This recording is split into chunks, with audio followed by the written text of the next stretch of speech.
Well, good morning. Look, I wish I had known you all were looking for me because I am so honored to be here this morning. I want to thank Mr. Carter and also thank Dr. Carter and the Gateway Second Chance organization for inviting me this morning. Mr. Carter said something. He said, "This is the year of the woman," and I agree with that.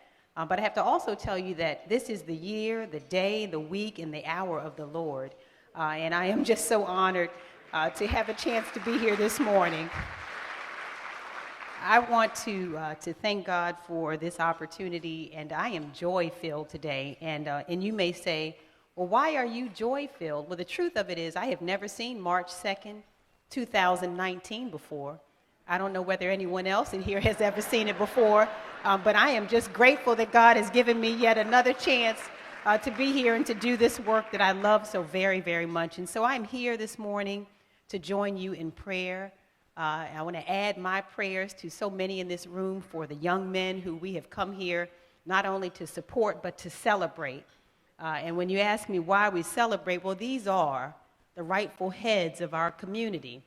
Soon to be, these will be our husbands and fathers. These will be the business leaders, innovators, healers, and defenders of our community. So I want us to be clear as we begin this morning who we are talking about. The most precious assets we have as a community are our children. Truly, nothing is more important than our children. And when you heard that I love children, it is true. And I believe also that we will be judged as a community by how well we care for our young people. That is how we will be judged. And this morning, I do have a message. I'm excited to talk about it. I couldn't wait to get up here. But I want to frame it based on something, an anecdote that I heard. Bishop T.D. Jakes came to my church. He comes each January, and he gives a leadership teaching. And I'm also always careful to be in the audience for this leadership teaching because it's always so wonderful. But Bishop Jakes told a story.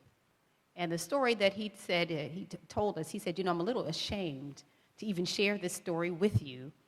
But he said several years ago, he was in the area, and he was actually in Baltimore City. And when he was in Baltimore, he said he took a cab ride. And during that cab ride, he realized that the cab driver was African. And he said, I'm so ashamed of this, but I said to the cab driver, I don't like Africans. And he said, the cab driver said, why don't you like us? And he said, because you're arrogant. And he said, the cab driver looked at him and said quite simply, we are not arrogant. We're who you would have been had you not been a slave. And he said those words so blessed him and so empowered and strengthened him. I am not arrogant. We're who you would have been had you not been a slave. I think those words are so powerful as we consider the outlook and the future of our young men.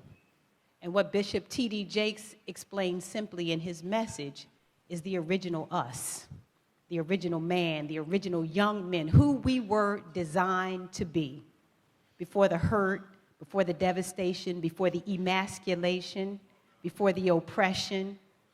God is the only one who knows the original us.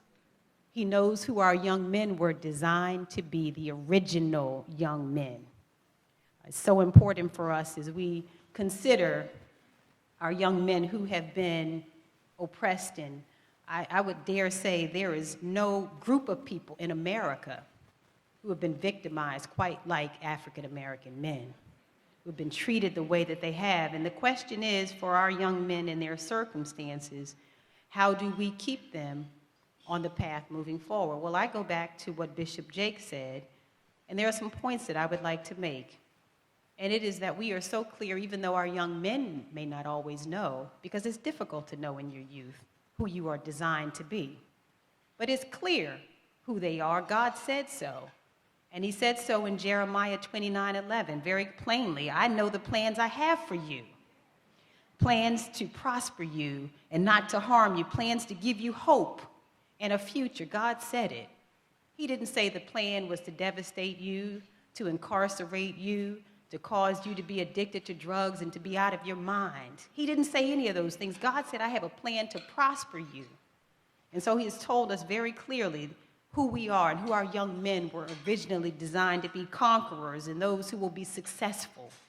This is who God designed our young men to be. And I believe that in order to reclaim the inheritance that belongs to our African American and young men, brown boys, we have to sit with the words of that cab driver and keep our boys in a mentality. We have to help shape their mind and to keep them in a positive place. And how do we do that? Well, I think there are three things that we must consider. And those three things really come in the form of a question. We think about who are they, who were they, where are they now, and how do we, their village, get them to where they need to be. Well, again, we know exactly who they are and who they're designed to be, and if there's ever any question about that, that's the reason that our history becomes so important. Because I believe if we look in the mirror of history, we dust off some of those books and teach our young men who they are. And I confess that I'm telling my age when I say dust off a book. I'm sure the kids in the room say, what book? We don't do it that way anymore, right? We learn from iPads and phones and all kinds of other things, but I believe that if we dust off our history and how precious it becomes, you know, I don't know about you, but I enjoy every year, and it should happen all year long when we have the opportunity to study Black history. I happen to think it is so valuable that we pass along to our young people a very clear sense, not only as to who they are, but who they come from. Who they come from, and it is just so clear that when we talk to them about the fact that we are the original architects of the pyramids before the birth of Jesus, then they will see themselves clearly. They'll begin to understand who they are. When they go to reach for that light bulb, somebody ought to say, what about Lewis Latimer, who invented the carbon filament in the 1800s, who was so brilliant, a scientist? We ought to direct them to Otis Boykin, who is in large part responsible for the development of IBM. They love computers. And we ought to be sure to tell our young men that they've had some hand in creating those computers and that they have the mind for it. And when we talk about burglar-proof cash registers and chemical air filters, when we talk about James Baldwin, we need to go direct them to Alvin Ailey. We have to tell our young men who they are and where they've come from, to be really clear about that history, to be proud of it. We also have to tell them, you know, that they just should be confident. You know, young boys are born with confidence, a special confidence. They come here confident. Anybody who spent any time around a young boy understands that they have a special brand of confidence. I have one daughter. I don't have a son, but I do have a godson. And I had an opportunity. I took him one day to a Redskins game. And we're riding along. I'm so excited. I've invited him. He's like 7 years old. And I didn't know he had convinced me wrongly. He was sitting up front. I didn't realize later that, you know, his mom said, he knows better than that. He knows we don't sit up front. But anyway, he played all kind of games on Aunt Angie. We did McDonald's. We sat up front. We did all kinds of things that we weren't supposed to do. But as we're riding along in the car, I said something to him, Drew, are you excited about X, Y, or Z? He cut me off and said, I prefer you refer to me as Superman. This thing caught me so off guard. I kind of snickered. I said, okay. I said, Superman. And he said, say it again. So I said to his mother, I don't know what in the world kind of child you are raising, but you all understand what I mean. Our boys come here, and they're ready. Our young men are born with a special brand of confidence. We call it swag later on, but they're born with it. And it's our job to continue to build that in them, the can-do spirit that our young men have, who are strong and smart and gifted. And we ought to say it as often as we can. You are strong, you are smart, you are gifted. One of my friends told me that her son told her, she said she complimented him on something, and he said, I know everything. And she said she corrected him and said, oh, no, son, you don't. I said, no, let him for a while. Because this world is going to take just that and then some to succeed. I know everything. Well, you can learn everything, and that's what we need them to understand. But somewhere along the way, life has stripped so many of our young men of this confidence that they were born with. And then to add to that, our family structures, if we're honest, and I know this is an impolite subject at times to raise, but the disintegration and the destabilization of our families has so stripped our young men of their confidence that too many of them have become hopeless. And when they are stripped of their dignity, they become a part of either one of two people, if we're honest. They become either the one who builds the pyramids or the ones who tear it down. This is where it comes in. It is a sad reality that too many of our young men who are destined to be in one place instead end up in jail or on the street corner selling drugs, breaking into homes, stealing cars, sleeping under bridges. They have been broken. They have been broken. And I have learned in my experience over the last several years something so important. It took me a while to come to this. We are so often eager to say, "What's wrong with you? What's wrong with you?" That has become a popular question when we look at our young people. What's wrong with you?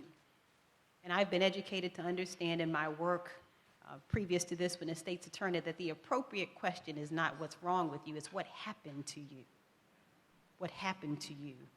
The only way we truly get to a solution and move our boys forward is to ask ourselves, not so often, what's wrong with you, but what happened to you? Because in too many instances, something has happened to our young men. And the numbers bear it out for us when we know that our young men have the lowest life expectancy and the highest death rate of both men and women, especially African-American boys of any other racial or ethnic group. And we know that the rate and incidence of prostate cancer is twice as high as it is of other groups. When we know that there is an escalating HIV transmission rate, and it truly blew my mind. I know Dr. Shaw is here today, but Dr. Carter in our health department gave me some information recently that frightened me to death, that told me that nearly 70% of all new HIV transmissions are in African-American men, and said that in Prince George's County, that rate is escalating, that we have a very serious problem in our county, and that men between the ages of 20 and 29 are the most rapidly growing group of individuals with HIV/AIDS in Prince George's County, Maryland. We know as well that our young men have just suffered in so many areas, but I know that this is a prayer breakfast, so I want you to know that there's some good news coming as well. That in spite of what we've seen, if we look at the book of Matthew in the 2nd chapter, when Jesus was born, King Herod tried to seek him out to destroy him. Herod went about to ask the wise men to be a part of his mission, to find Jesus and let him know where he was so that he could, quote, worship him, right? And we understand, you know where I'm going with this, right? When the wise men did not return to Jerusalem, Herod grew very angry. And verse 16 says that Herod, when he realized he was deceived by the wise men, was exceedingly angry. And he sent forth and put to death all the male children who were born in Bethlehem and all of its districts from 2 years and under. He killed all the boys, hoping that in the process, he would also find and kill Jesus. We have a similar situation that occurred in the book of Exodus, when the king of Egypt ordered all Hebrew boys killed at birth because he was afraid that the children of Israel would soon outnumber the Egyptians and one day take over. Moses, as we know, was saved after his mother laid him in an ark in the reeds by the riverbank. So where am I going with this? Our boys are special, set apart by God. They are special, designed and destined for greatness.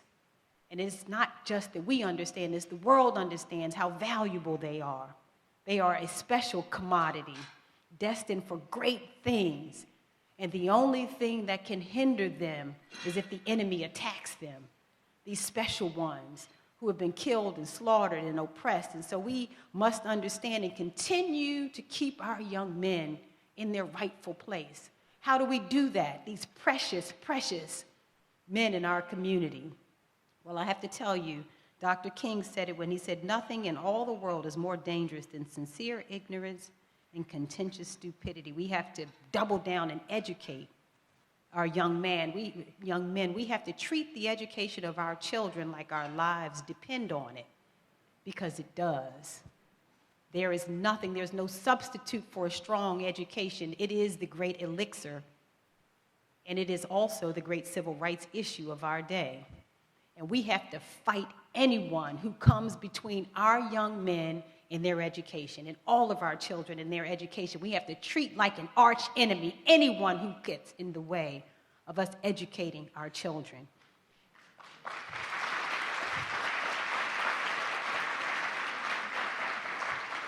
This week, and I know that Delegate Jay Walker's here, and he'll agree with me on this, we had some terrible, you all heard this, a terrible situation in Annapolis when there's a woman from another county who made an ignorant comment about our county. And some folks came to me and said, you know what, we want to hear what you think about this. And I talked to my father. I confess to you, he's still my chief advisor. And I talked to my father on the way to Annapolis. I was riding in the car, and I said, what do you think about this? And we talked about it a while. And when I hung up the phone from him, and bless his heart, he's learned how to text, y'all. So when I hung up the phone, I get all these text messages now. He texted me one sentence, and he said, don't fight people about the wisdom of feeding dinosaurs. And I looked at that text, and I had to read it a few times because my dad is a deep guy. I got to read. Now, what does he mean by this? But before I could even get there, I got it. Don't fight people about the wisdom of feeding dinosaurs. Those thoughts are those of a dinosaur, ignorant and unenlightened and uninformed. So by the time I got to Annapolis, I had my mind straight about it. And when I was questioned about it, I said, you know what? Her opinion means nothing to us. We already know who we are. And as a matter of fact,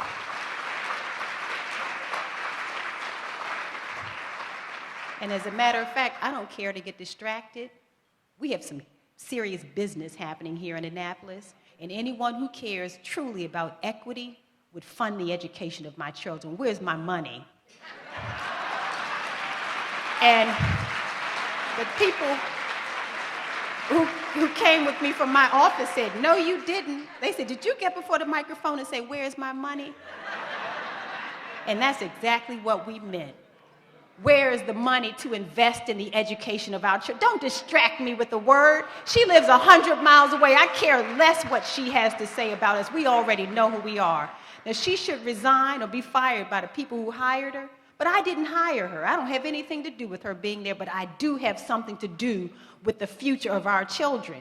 And no matter what she says or doesn't say, it won't affect the trajectory of our kids, but their education will. Their education will. Where's my money for my kids? Where's the money for our kids? Where's the money for the inner beltway areas? Where's the money to eliminate the food deserts? Don't distract me with her word. It means nothing to us. Be clear. And that, I have to tell you, is the attitude, and I'm going to ask you all to join me in it, that we have to have as a community. Don't distract me away from it. We're here about real business. And if it's not advancing our children and our families and our communities, you stay over there with that, because we have some serious work to do. And I want to thank Delegate Walker and thank the rest of our delegations. I think they have shown so much dignity in this week, in leadership, and fighting as hard as we can to make sure we bring every resource home that our folks deserve. Every bit of it, what we need for business, our health facilities. We have to fight like nobody's business for our kids. And we got to be clear what that business is. And so as we move forward, remember that the tricks of the enemy are insidious. Some of them can sit right in front of us and we don't even recognize what they are. It's the reason that in addition to fighting this fight for education, and I want to thank also our councilwoman is here, Monique Anderson Walker, who is fighting hard, who just approached me even at this breakfast to talk about psychological treatment for our kids in schools. I also met with a new doctor who said, let's make sure we get the mental health care that our kids need in school. But there's some other issues that we also have to make sure we keep our ears open to and raise up when we hear. Bail reform was one such issue that I took on last year or year before. I'm sorry, the years are all running together. They've worked me so hard. I can't remember one year to the next, but I know that bail reform was an issue where we are incarcerating our young men because they're poor. Y'all be clear about it. It's nothing more than that. These are pretrial. Many of our young men who have been somewhere driving on a suspended license, who then spend 30, 60, or 90 days in jail. Not because they are hardened criminals, because they're dangerous or a flight risk, but because they don't have the money to get out of jail. And what I say is that in some instances, well, that's how they got there. That's how the license was suspended in the first place. It was because they didn't have the money. But let's not fall asleep at the wheel and allow these things to continue to happen to our young men. I'm going to go quickly because I know y'all didn't invite me, even though you invited an Alsobrooks. They are talkative people. But I can't be here all day with you, so I just have a few more points and I'll get out of your way. But it is that we have to fight for them. We have to speak honestly to them, not only about who they are, but what we expect of them in our communities. Talk to our young boys about love and kindness and what it really means to be a man. Now, I'm not a man, but I've seen some good men, and I know that they define themselves based on how they handle their responsibilities. Not just to stand up and to talk about pride, but men are defined by how they handle responsibility. And that we should teach our young men every chance we get the truth about what it really means to be a man and to be honest, and that in spite of whatever mistakes we've made, because as parents, we're not perfect either. We're not perfect either, and so we talk to them and say, well, just because I made a mistake and became a parent at 16 doesn't mean you should. It doesn't mean that you should. We talk to them about what responsibility really looks like, and then we begin to move this along. And so finally, I say to you, I want to leave you with the story of the elephant and the rope. And there was a man who was passing elephants, and he suddenly stopped, and he was confused by all these huge creatures who were standing together, and they were being held by a small rope tied to their front leg. And there weren't any chains, any cages. We have these mammoth elephants, but they simply have a small rope around their front leg. And it was obvious that the elephants at any time could break away from their bonds, but for some reason they didn't. And so this man saw the trainer nearby. He went to ask him why these animals just stood there and made no attempt whatsoever to get away. And the trainer said, when they're very young and much smaller, we use the same size rope to tie them. And at that age, it's enough to hold them. And as they grow up, they are conditioned to believe that they cannot break away. They believe the rope can still hold them, so they never try to break free. The man was simply amazed. He said these animals, at any time that they wanted, could break free from their bonds. But because they believed they couldn't, guess what? They were stuck right where they were. It's our job as Christians, and of all the titles and responsibilities, and I'm never ashamed to tell you this, I have however many titles, but the most important title I've ever been given is that of a Christian.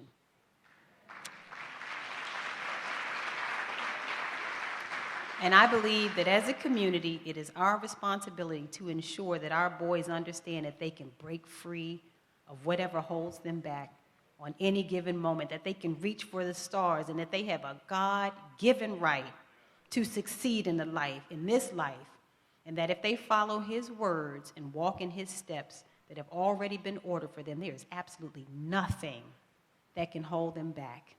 And so in all the things that we impart to our children, that, I believe, is the most important. To have our sons recognize that they are connected to the greatest waymaker of all times, the one who can make every path straight, who can cure any ill, who can help you overcome any obstacle, the one who gives you strength and power to move forward in any circumstance. It is our responsibility that our young men know that even when they can't see themselves the way that God designed them, we can. That in any given moment, we don't forget who they are. We see them the way that God sees them, and it is our responsibility to make sure that they see themselves in the likeness of George Washington Carver, in the likeness of a Barack Obama. We tell them that we see in them the same that we saw in those who came before them, and that we are convinced that they can fly untethered and that all things are possible. This, I believe, is our role, and I'm so grateful to all of you, grateful to the Carters who have invited me here today. I've heard about the parent, what did you call them a moment ago? The sustainers of our community, and for all who have come here today for this magnificent cause. So thank you so much for the work that you do. You know what? I'm excited that we're doing it together. And I just thank you for giving me a moment to stop by and to share some thoughts. May God continue to bless these beautiful young men who will lead us. And may God continue to bless Prince George's County. Thank you so much.